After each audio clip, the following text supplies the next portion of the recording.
మీరు మీ 20స్లో ఉన్నారా? అయితే ఈ video literally changes your financial future. Yes, 20స్లో మనం ఏదైతే చిన్న చిన్న మిస్టేక్స్ అనుకుంటామో అవే 30స్లో పెద్దగా కనపడతాయి. And worst part of it ఏంటంటే చాలామంది ఇది రియలైజ్ అయ్యేసరికి చాలా లేట్ అయిపోతుంది. లెట్స్ బీ హానెస్ట్, 20స్లో లైఫ్ అంతా చాలా ఫాస్ట్గా ఉంటుంది. కొత్త జాబు, కొత్త జీవితం, కొత్త కెరీర్ స్టార్ట్ అవుతుంది. బైక్స్, కొత్త ఫోన్లు, కొత్త ఫ్రెండ్స్, అవుటింగ్స్, పార్టీలు, లైఫ్ అంతా కూడా ఒక్కసారిగా చాలా చేంజ్ అయిపోతుంది. అన్నీ బాగానే ఉంటాయి, కానీ సేవింగ్స్కి వచ్చేసరికి మన ఇన్నర్ వాయిస్ ఒక మాట చెప్తూ ఉంటుంది, అబ్బో ఇంకా చాలా టైం ఉంది, తర్వాత చూసుకుందాంలే అని చెప్పని. బట్ ఈ తర్వాత చూసుకుందాంలే అనేదే బిగ్గెస్ట్ ట్రాప్ ఈ ఏజ్లో. ఎందుకంటే ఈ మనీ గేమ్లో బిగ్గెస్ట్ పవర్ ఏంటంటే అది హై శాలరీ కాదు, టైం. అండ్ ఈ 20స్లో అందరికీ ఎక్కువ దొరికేది కూడా ఈ టైమే. సో ఈ టైంని ప్రాపర్గా యూటిలైజ్ చేసుకోకుండా చేసే బిగ్గెస్ట్ మిస్టేక్స్ కొన్ని ఉన్నాయి. సో వాటిల్లో మనం ఇంపార్టెంట్ మిస్టేక్స్ ఏవైతే టాప్ 5 మిస్టేక్స్ ఉన్నాయో ఈరోజు ఈ వీడియోలో కవర్ చేద్దాం. సో వీడియోలోకి వెళ్ళే ముందు ప్లీజ్ ఛానల్ని సబ్స్క్రైబ్ చేయండి. అండ్ 20స్లో మీ ఫ్రెండ్స్ కానీ లేదంటే ఫ్యామిలీ మెంబర్స్ ఎవరైనా ఉంటే వాళ్ళకి ఈ వీడియో షేర్ చేయండి. నంబర్ 1 మిస్టేక్ ఏంటంటే తర్వాత సేవ్ చేద్దాంలే అనేది మైండ్ సెట్. ఈ తర్వాత సేవ్ చేద్దాంలే అనేది చాలా బిగ్గెస్ట్ మిస్టేక్. ఎందుకంటే చాలామంది ఎలా ఆలోచిస్తారంటే ఇప్పుడే కదా కెరియర్ స్టార్ట్ అయింది, తర్వాత సేవ్ చేద్దాము, ఇంకా చాలా టైం ఉంది, ఎప్పుడో రిటైర్ అయ్యేదానికి ఇప్పటి నుంచే సేవ్ చేయడం ఎందుకు, లేదంటే మ్యారేజ్ అయిన తర్వాత సేవ్ చేద్దాము, ఇలాంటివన్నీ ఆలోచిస్తూ ఉంటారు. కానీ 20స్లో ఒక చిన్న అమౌంట్తో స్టార్ట్ చేసేదానికి దాన్ని డిలే చేసి 30స్లోకి తీసుకెళ్తే 30స్లో అది ఒక పెద్ద అమౌంట్ సేవ్ చేయాల్సి ఉంటుంది మన అవసరాల కోసం. ఎందుకంటే కాంపౌండింగ్ వర్క్ అవటానికి టైం చాలా ఇంపార్టెంట్. సో ఆ టైం 20స్లో ఎక్కువగా దొరుకుతుంది. కాబట్టి ఈ ప్రాబ్లమ్ని, ఈ మిస్టేక్ని ఎలా ఫిక్స్ చేయాలి అంటే అమౌంట్ ఎంత అనేది ఇమ్మెటీరియల్. అది అమౌంట్ తక్కువైనా ఎక్కువైనా కానీ ఒక 500తో స్టార్ట్ చేసినా, 1000తో స్టార్ట్ చేసినా, 2000 పర్ మంత్తో స్టార్ట్ చేసినా ఇన్వెస్ట్మెంట్ స్టార్ట్ చేయడం ఇంపార్టెంట్ ఈ ఏజ్లో. ఎందుకంటే ఈ 20సే biggest financial foundation for your future. So ఇక్కడ సేవ్ చేయటం, ఇన్వెస్ట్మెంట్ స్టార్ట్ చేయటం చాలా ఇంపార్టెంట్. ఇక్కడ మనీ ఇంపార్టెంట్ కాదు, హ్యాబిట్ జనరేట్ చేయడం important. Life style upgrade is important than savings and investment. ఇది సెకండ్ బిగ్గెస్ట్ మిస్టేక్. చాలామంది శాలరీ రాగానే ఫస్ట్ చేసే పని ఏంటంటే మొబైల్ అప్గ్రేడ్ చేయటం, లేదంటే కొత్త బైక్ ఏదైనా తీసుకోవటం, లేదంటే ఇంకేదన్నా అవసరాలు, ఇంకేదన్నా లగ్జరీ ఐటమ్స్, సో వాటి మీద ఫోకస్ చేస్తారు. బట్ ఎండ్లో సేవింగ్స్ ఏమన్నా ఉందా అని చూసుకుంటే సేవింగ్స్ 0 ఉంటాయి. సో దీన్ని ఎలా ఫిక్స్ చేయాలి, ఈ మిస్టేక్ని ఎలా ఫిక్స్ చేయాలి అంటే మనం శాలరీ వచ్చిన తర్వాత కానీ లేదంటే ఇంక్రిమెంట్ వచ్చిన తర్వాత కానీ ఒక రూల్ పెట్టుకోవాలి లైఫ్లో. సో ఏదైతే మనం శాలరీలోంచి లేదంటే ఇంక్రిమెంట్లోంచి ఇన్వెస్ట్మెంట్కి పక్కకు తీస్తామో దాన్ని ఫస్ట్ ఐడెంటిఫై చేసి దాన్ని పక్కకు తీసి ఆ తర్వాత మిగిలిన దాన్ని లైఫ్ స్టైల్ అప్గ్రేడ్కి పెట్టుకోవాలి. సపోజ్ ఒక 30,000 శాలరీ వస్తున్న అతను ఒక 7,000, 8,000 సేవ్ చేస్తున్నాడు, ఇన్వెస్ట్ చేస్తున్నాడు.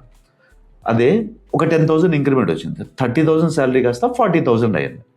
ఈ 10,000 ఇంక్రిమెంట్లో సో ముందుగా పెట్టుకోవాల్సిన రూల్ ఏంటంటే ఒక 5,000 కానీ 4,000 కానీ ఇన్వెస్ట్మెంట్లో, అంటే ఎస్ఐపి చేస్తుంటే స్టెప్అప్ ఎస్ఐపి కానీ లేదా ఇంకేదైనా ఇన్వెస్ట్ చేస్తుంటే దాంట్లోకి ఒక 4,000 మొబిలైజ్ చేసి రిమైనింగ్ 6,000ని లైఫ్ స్టైల్ అప్గ్రేడ్కి పెట్టుకోవాలి.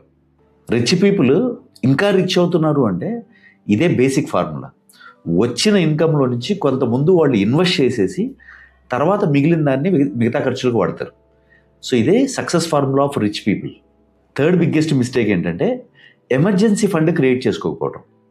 20స్లో నాకేముంది ఎమర్జెన్సీస్, నాకేం ఎమర్జెన్సీ ఫండ్ ఉంటుంది, కంపెనీ ఇన్సూరెన్స్ ఇస్తుంది, నాకు నెల నెల జీతం వస్తుంది, ఇంకా ఎమర్జెన్సీస్ ఏముంటాయి, ఇలా ఆలోచిస్తారు చాలామంది. కానీ ఎమర్జెన్సీ ఫండ్ బిల్డ్ చేసుకోవడం చాలా ఇంపార్టెంట్. ఎందుకంటే మనం శాలరీ కానీ లేదంటే జాబ్స్ కానీ అన్సర్టన్గా ఉంటాయి స్టార్టింగ్ కెరియర్లో. మనకి నచ్చకపోవచ్చు ఎన్విరాన్మెంట్, లేదంటే మనం చేసే వర్క్ కంపెనీలో వాళ్ళకి నచ్చకపోవచ్చు, జాబ్ సడన్గా లే ఆఫ్లు ఉండొచ్చు కంపెనీస్లో. కానీ మనం ఏంటంటే ఈ 9 to 5 శాలరీ ట్రాప్లో ఉన్నప్పుడు ఏమవుతుందంటే ఈ శాలరీకి అలవాటు పడిపోతాం. మంత్లీ శాలరీకి చాలా కమిట్మెంట్స్ పెట్టేసుకుంటాం. అది రూమ్ రెంట్ అవ్వచ్చు, లేదంటే చిన్న చిన్న ఈఎంఐలు అవ్వచ్చు, లేదంటే మన లగ్జరీ ఎక్స్పెన్సెస్ అవ్వచ్చు. కానీ ఈ శాలరీతో ఇవన్నీ ముడిపడి ఉంటాయి అన్నమాట. ఒక్కసారిగా శాలరీ ఆగిపోయింది అనుకోండి, ఏదో ఒక అన్సర్టనిటీ వల్ల సడన్గా ఏం చేయాలో అర్థం కాదు. అలాంటప్పుడు లోన్స్ తీసుకోవడం, లేదంటే ఉన్న క్రెడిట్ కార్డ్స్ వాడేసేయటం, ఆ తర్వాత ఆ అప్పుల ఊబిలో పడిపోయి మళ్ళీ స్ట్రెస్ ఫీల్ అవటం, దానికోసం కొత్త అప్పులు చేయటం, ఇలా చాలామంది ఈ ట్రాప్లో పడే చాలామంది జీవితాలు నాశనం చేసుకుంటున్నారు 20స్లో. సో ఇలాంటి ట్రాప్లో పడకుండా ఉండాలి అంటే కొంత ఎమర్జెన్సీ ఫండ్ని స్టార్టింగ్ కెరియర్లో ఒక 1 month ఎక్స్పెన్సెస్కి సరిపడే ఫండ్ని క్రియేట్ చేసుకున్నా దాన్ని స్లోగా 3 to 6 monthsకి ఇంక్రీజ్ చేసుకుంటే ఇది ఎక్కడెక్కడ ఉపయోగపడుతుంది అంటే, సపోజ్ మనం ఏదైనా జాబ్ చేంజ్ అవుదాం అనుకుంటున్నాం, చాలామందికి తెలియదు జాబ్ చేంజ్ అయ్యేటప్పుడు కంపెనీస్ వాళ్ళ లాస్ట్ మంత్ శాలరీని హోల్డ్ చేసి ఫుల్ అండ్ ఫైనల్ సెటిల్మెంట్తో పాటు ఒక 45 days తర్వాత 1 month తర్వాత ఇస్తారు. కానీ మన రెగ్యులర్ ఎక్స్పెన్సెస్ అలాగే ఉంటాయి, మరి దీనికోసం స్ట్రెస్ ఫీల్ అవ్వాల్సి ఉంటుంది. సో ఇలాంటి టైంలో ఉపయోగపడతాయి. లేదు సడన్గా ఏదైనా లే ఆఫ్ల వల్ల జాబ్ పోయింది, ఆ టైంలో కూడా ఈ ఎమర్జెన్సీ ఫండ్ ఉపయోగపడుతుంది. లేదంటే ఏదన్నా మెడికల్ ఎమర్జెన్సీ వచ్చింది, సో మీరు ఒక్కళ్ళే కవర్ అవుతున్నారు మీ ఉన్న హెల్త్ ఇన్సూరెన్స్లో, మీ ఫ్యామిలీలో ఎవరు కవర్ అవ్వట్లేదు అనుకోండి, కొన్ని కంపెనీలు అలాంటి పాలసీస్ కూడా ఉంటాయి. సో ఎవరన్నా ఫ్యామిలీ మెంబర్స్ కవర్ అయినప్పుడు వాళ్ళకి ఏదైనా మెడికల్ ఎమర్జెన్సీ వచ్చినప్పుడు అలాంటప్పుడు ఏం చేయాలో అర్థం కాక మళ్ళీ క్రెడిట్ కార్డులు, అప్పులు ఇవన్నీ ఉంటాయి. అలాంటిదే మీ దగ్గర కొంత ఎమర్జెన్సీ ఫండ్ ఉందనుకోండి, సో దాన్ని మొబిలైజ్ చేసుకొని మళ్ళీ మెల్లగా ఈ ఎమర్జెన్సీ ఫండ్ని రీఛార్జ్ చేసుకుంటూ ఉంటారు. అండ్ ఈ fund this is not for returns, this is for piece of mind. So దీన్ని ఎక్కడ ఇన్వెస్ట్ చేయకుండా సో ఎక్కడో ఒక దగ్గర సేఫ్గా ఉంచాలి దీన్ని. అయితే డెట్ ఫండ్స్లో ఉంచడం కానీ, లేదంటే ఫిక్స్డ్ డిపాజిట్స్లో ఉంచడం కానీ ఇలా పెట్టుకోవాలి. 4th బిగ్గెస్ట్ మిస్టేక్ ఏంటంటే, ఇది చాలా ప్రాక్టికల్గా ఇప్పుడు చూస్తున్న వాళ్ళలో చాలా ప్రాక్టికల్గా జరుగుతున్న ఇష్యూ ఇది. అండ్ ఈ ట్రాప్లో పడ్డారు అంటే ఖచ్చితంగా లైఫ్ స్పాయిల్ అయిపోయినట్టే. అదే ఈఎంఐ ట్రాప్. 20స్లో ఈఎంఐ అంటే అదేదో ఫ్రీడమ్లా ఉంటుంది. అంటే శాలరీ వస్తుంది, మనకి ₹1,00,000 ఐటమ్ కూడా ఈరోజు వచ్చేస్తుంది, మళ్ళీ మెల్లమెల్లగా ఒక 2,000 5,000 per month కట్టుకుంటే వెళ్ళొచ్చు. అలా లగ్జరీస్కి అలవాటు పడిపోయి ఈఎంఐస్ మీద డిపెండ్ అవుతూ ఉంటారు.